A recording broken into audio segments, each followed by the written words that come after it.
दोस्तों कहते हैं कि इस दुनिया में सारे रिश्ते कभी न कभी बदल जाते हैं, बिगड़ जाते हैं। नहीं बदलता तो बस एक माँ का रिश्ता नहीं बदलता। पर क्या ये सच है? अब इसे कलयुग का प्रताप कहो या मन के कोने में बैठा एक अजीब सा डर या गलतफहमी। दरअसल मैंने देखा है अभी हाल ही की घड़ी में इस रिश्ते को भी बदलता हुआ। अभी कुछ दिन पहले ही मैंने अपनी बहुत अच्छी दोस्त का रिश्ता अपने किसी रिश्तेदार के यहाँ करवाया था। रोहन बहुत अच्छा लड़का था, अच्छी नौकरी थी, खुद का मकान था और अंकल आंटी भी बहुत अच्छे थे।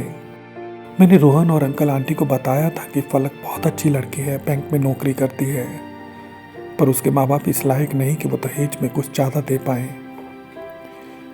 तब रोहन और अंकल आंटी ने कहा था कि बेटा, हमें सिर्फ लड़की से मतलब है, दहेज की कोई ज़रूरत नहीं है, दोनों कमाते हैं, खुद अपनी ज़िंदगी जी लेंगे जैसा जीना चाहें। अभी कुछ दिन पहले ही उनकी शादी में गया था।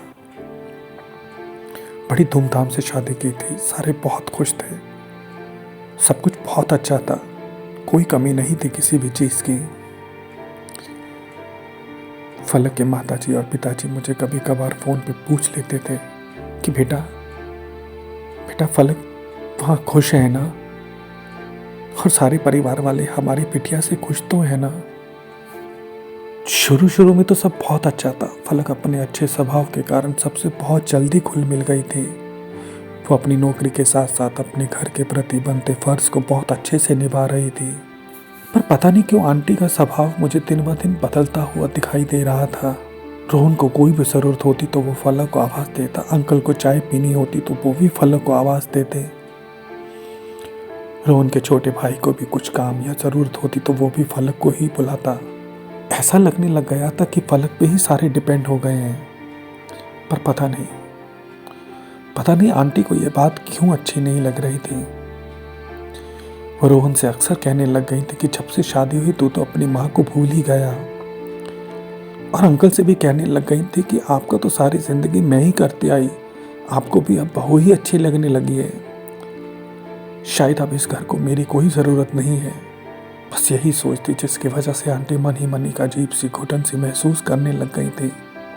वह फलक से कंपटीशन सा करने लग गई थी, जबकि फलक इन बातों का इल्म तक नहीं था। बस यहीं से शुरू होता है एक माँ का सास बनने का सफ़र।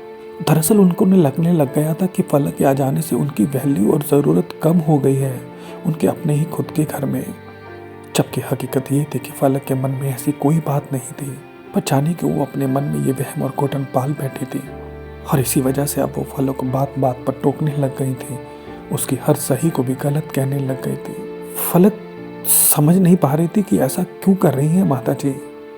वो अक्सर पूछती थी कि माता जी, क्या मुझसे कोई गलती हुई है? अगर हुई है तो आप मुझे मार भी सकती हो, पर यूं रूठी रूठी सी ना रहा करो। तो वो कहते कि नहीं फलक जी, आपको कौन मार सकता है, आप तो सारे घर की फेवरेट हो, सारे घर पे राज है तुम्हारा। फलक हंस के टाल देती, क्योंकि इन सब बातों का उसे कुछ भी पता नहीं था कि माता जी ऐसे क्यों कर रही हैं। वो शाम को जब रोहन से बात करने की कोशिश करती तो रोहन कहता कि ज़रूर तुमने ही कुछ किया होगा, माँ तो ऐसी है ही नहीं। जाने कब ये छोटी छोटी सी बातें अब दिन ब दिन बड़ी होती गई। अब तो आंटी जी आए दिन कभी फलक के रंग रूप को लेके, कभी छोटे कद को लेके, और कभी कभी तो दहेज को लेके भी न सिर्फ अपने आस पड़ोस से बातें करने लग गई थी, बल्कि सीधा फलक के मुंह पे भी बोल दिया करती थी कि पता नहीं कैसे मेरे बेटे ने हामी भर दी थी इस रिश्ते को, और हम भी न जाने किसकी बातों में आके मान गए थे इस रिश्ते के लिए। अरे अगर हमने कुछ नहीं मांगा दहेज में तो क्या तुम्हारे माँ बाप का फर्ज नहीं बनता था कि कुछ दे के भेजे अपनी बेटी को? भला कौन खाली याद भेजता है यूँ अपनी बेटी को? आंटी की इस बेवजह की घुटन, खुद से ही कंपटीशन, तानों बानों और फलक के आंसू के साथ कब एक साल बीत गया पता ही नहीं चला। खुदा की मेहरबानी से फलक अब प्रेग्नेंट थी, वो माँ बनने वाली थी। वो इस हालत में भी जितना हो सकता था घर का काम किया करती थी। जब कभी खराब तबीयत की वजह से वो उठ नहीं पाती थी तब आंटी जी को ही काम करना पड़ता था। वो कर तो दिया करती थी, पर अगर घर में कोई पड़ोसी या रिश्तेदार आ जाए तो उन्हें सुनाने के बहाने फलक को जरूर सुनाती थी कि ये दुनिया की पहली औरत नहीं है जो माँ बनने वाली है। हमने भी बच्चों को जन्म दिया है, हमने तो आखिरी टाइम तक घर के सारे काम काज किए हैं, अब ये ना करने के बहाने हैं सिर्फ। फलक ये सब सुन के अपनी आंखों में आए आंसुओं को पोंछते पोंछते जैसे तैसे करके काम करने के लिए उठ जाया करती थी। उसके पास घर में ऐसा कोई नहीं था जिससे वो अपना दुख तकलीफ बता सके, अपने मन की बात या अपनी कोई इच्छा बता सके। उसने जब जब अपने पति रोहन से कुछ कहना चाहा तो वो बस इतना ही कहता कि तुम प्यार से माँ को समझाओ, वो बुरी नहीं है, वो समझ जाएंगी। तो फलक बस इतना ही कह के चुप हो जाया करती थी कि जब तुम पति होते भी आज तक मुझे और मेरी ज़रूरतों को नहीं समझ पाए तो वो कैसे समझ पाएंगी। फलक अक्सर कहती थी कि माता जी, जब तक मेरी डिलीवरी नहीं हो जाती हम घर में कोई काम करने वाली रख लें क्या, क्योंकि मुझसे हो नहीं पाता और आप करती हैं तो मुझे अच्छा नहीं लगता। पर माता जी इस बात के लिए भी ये कह के इनकार कर दिया करती कि नहीं, घर के हालात ऐसे नहीं हैं कि कोई काम करने वाली रख सकें, और भला मेरा बेटा और पति जो कमाते हैं वो इन काम वालियों को देने के लिए थोड़े ही कमाते हैं। वो जब इस बारे में अपने पति या ससुर को कहती तो कहते कि हम इस बात में कुछ नहीं कर सकते बेटा, ये फैसला वही करेंगी, तुम दोनों खुद ही देख लो इस मैटर को। एक दिन फलक ने सुबह से कुछ नहीं खाया था, उसे उल्टियाँ हो रही थी और न खाने की वजह से कमजोरी सी महसूस हो रही थी, पर वो दर्द के मारे उठ नहीं पा रही थी। जैसे तैसे उसने हिम्मत करके आंटी को बोला, क्या मुझे प्लीज़ साबूदाने की खिचड़ी बना दे, बड़ा मन कर रहा है और भूख भी लग रही है। तो आंटी ने ये कह के मना कर दिया कि बेटा मुझे तो ये बनानी ही नहीं आती। फलक भूखे पेट ही जाने कब सो गई। जब नींद खुली तो जैसे तैसे करके उसने अपने लिए खिचड़ी और बाकियों के लिए चाय बनाई, जो सबने आराम से पी ली। अभी कुछ दिन पहले ही की बात है कि फलक अचानक फ़ोन आया, क्या आप मेरा एक छोटा सा काम करोगे। एक्चुअली ना मैंने सुबह अपने देवर को बोला था, पर वो अपने दोस्तों के साथ कहीं चला गया, अभी तक वापस ही नहीं आया।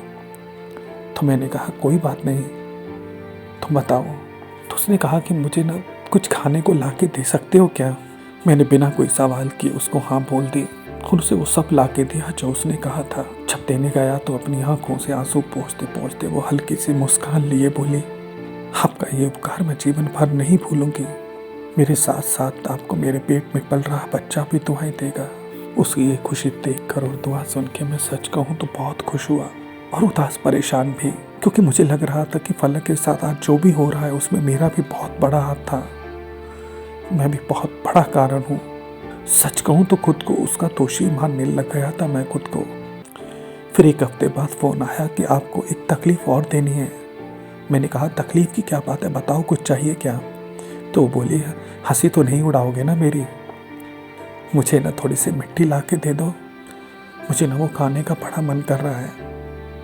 पहले तो सच्ची मुझे थोड़ी सी हंसी भी आई और समझ ही नहीं आई कि ये कैसी फरमाइश कर रही है फलक, पर मैंने उसको कोई सवाल नहीं किया और बस ला के दे दी मिट्टी खाने को।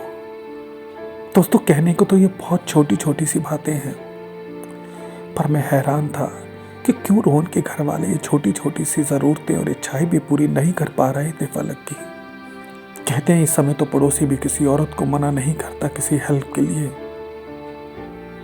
पर वो सब इतने कठोर क्यों हो गए थे, कुछ समझ नहीं आ रहा था। वो रोहन को जब भी कुछ कहती तो वो कह देता कि मेरे पास कहाँ टाइम होता है, तुम प्लीज़ माँ से कह दिया करो, अगर सही होगा तो माँ इनकार नहीं करेगी। मैं हैरान हूँ कि आज भी फलक से पूरा परिवार ये उम्मीद लगा के बैठा था कि फलक ही सारा काम करे। इस हालत में अपनी तबीयत की वजह से जब वो नहीं कर पाती थी तो उसे हजार बातें सुनाई जाती। मैं ये नहीं कहता कि फलक का काम करना गलत है या उसे नहीं करना चाहिए, पर कम से कम इस हालत में तो घर वालों को सोचना चाहिए था। आज भी बैंक जाने से पहले वो सुबह का नाश्ता और दोपहर का खाना तैयार करके ही जाती थी। उसे शाम को जो 2 रोटी मिलती थी उसमें भले ही घी लगा हो या ना, पर ताहनों की चाशनी में पूरी तरह भिगो के मिलती थी उसे ये 2 रोटी। घर एक और मांग लेती तो कहा जाता कि इस उम्र में मैं जितना कर सकती हूँ कर देती हूँ, इससे ज़्यादा मुझसे नहीं होता। कभी कभी तो रोहन के पापा भी आंटी का साथ देने लग गए थे ऐसी बातों में। दोस्तों मैं ये नहीं जानता कि रोहन का ये रवैया गलत था या सही, पर उसे फलक की बात का भी भरोसा करना चाहिए था, क्योंकि वो अब सिर्फ एक बेटा नहीं बल्कि एक पति भी था। रोहन के पिताजी की खामोशी भी यही दर्शाती थी कि वो अपने पत्नी के साथ हैं, भले ही वो मुंह से कम ही बोलते थे, पर अपनी पत्नी की गलत बात को भी वो कभी गलत नहीं कहते थे, जो मेरी नज़र में गलत है। मेरा मानना है कि जब हम किसी की बेटी को ब्याह के घर लाते हैं तो वो हमारे साथ हमारे घर बहुत से सपने लेके आती है और इस विश्वास के साथ आती है कि आज मैं अपने असली घर जा रही हूँ। वो ये सोच के खुश होती है कि अब न सिर्फ उसे अपने पति का प्यार और साथ मिलेगा, बल्कि जिस तरह आज तक उसे अपने माँ बाप से और बाकी के घर वालों से प्यार और दुआएं मिलती रही हैं, वो अगले घर में भी मिलेंगी। मैं हर उस माँ बाप से कहना और पूछना चाहता हूँ जिनके घर भगवान ने एक बेटी को जन्म दिया है, कि क्या वो अपनी बेटी को मेरी कहानी की पात्र फलक जैसे ससुराल और पति देना चाहेंगे? यकीनन 100% लोग कहेंगे कि नहीं। वो कभी कल्पना भी नहीं करेंगे कि उनकी आंखों के नूर को फलक सा ससुराल मिले। पर दुख की बात है कि 90% लोग आज भी दूसरे घर से आई बेटी को बेटी नहीं, पराए घर से आई मानते हैं, बहू मानते हैं। हमारा समाज ये क्यों मान लेता है कि जो ब्याह के आई है वो सिर्फ उनके वंश को बढ़ाने और घर के काम काज करने के लिए आई है? क्यों हम ये भूल जाते हैं कि कल हमारे घर की बेटी ने भी जाना है ब्याह के किसी दूसरे घर?